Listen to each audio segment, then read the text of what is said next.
Hi friends, ಎಲ್ಲರೂ ಹೇಗಿದ್ದೀರಾ? ಎಲ್ಲ ಚೆನ್ನಾಗಿದ್ದೀರಿ ಅಂತ ತಿಳ್ಕೊತೀನಿ. ಇವತ್ತು ನಾನು ಹೀಗೆ ಸ್ವಲ್ಪ ಹೊರಗಡೆ ಹೋಗ್ತಾಯಿದ್ದೆ. ನಾನು ನನ್ನ ಫ್ರೆಂಡ್ ಹೋಗ್ತಾಯಿದ್ವಿ. ಆಗ ನನಗೆ ಒಂದು ದೃಶ್ಯ ಕಣ್ಣಿಗೆ ಬಿತ್ತು. ಒಂದು ಮನಸ್ಸಿಗೆ ತುಂಬ ನೋವಾಯಿತು. ಏನಂದರೆ, ನಮ್ಮ ಹಿಂದೂ ದೇವರಾದ ಗಣೇಶನ್ನ ಎಷ್ಟು ಹೀನಾಯವಾಗಿ ಹಾಕಿದ್ದಾರೆ ಅಂದರೆ, ಗಣೇಶಗೆ ಒಂದು ಅದರದೇ ಆದ ಸ್ಥಾನಮಾನ ಇದೆ.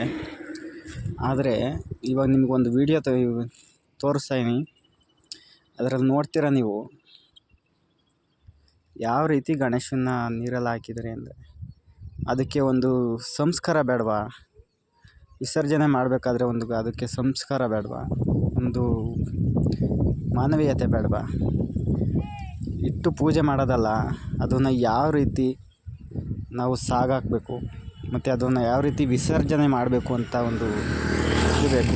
ಸುಮ್ಮನೆ ಅವ್ರಿಗೆ ಶೋಕಿಗೆ ದೊಡ್ಡ ದೊಡ್ಡ ಗಣೇಶನ ಇಡ್ತಾರೆ, ಆದರೆ ಅದನ್ನು ಕಸದ ಥರ ನೀರಲ್ಲಿ ಎಸೆದೋಗಿರ್ತಾರೆ. ನೋಡ್ತಾ ಇದ್ದೀರಾ ನೀವು, ಇಲ್ಲಿ ಒಂದು 10 ಗಣೇಶನ ಹಾಕಿದರೆ ಅದರಲ್ಲಿ ಒಂದೂ ಕೂಡ ಕರಗಿಲ್ಲ. ನೋಡ್ತಾ ಇರ್ಬೋದು ನೀವು, ಇಲ್ಲೆಲ್ಲ ಗಣೇಶನ ಹಾಕಿದರೆ ಒಂದು ಕೂಡ ಅರ್ಧ ಸಮೇತ ಕರಗಿಲ್ಲ. ನೋಡ್ತಿರ್ಬೋದು ನೀವು. ಈ ಪ್ಲೇಸ್ ಹೆಸರು ಹೇಳೋದು ಬೇಡ. ಈ ವಿಡಿಯೋ ಇಷ್ಟೇ. Okay, bye friends. Thank you for watching.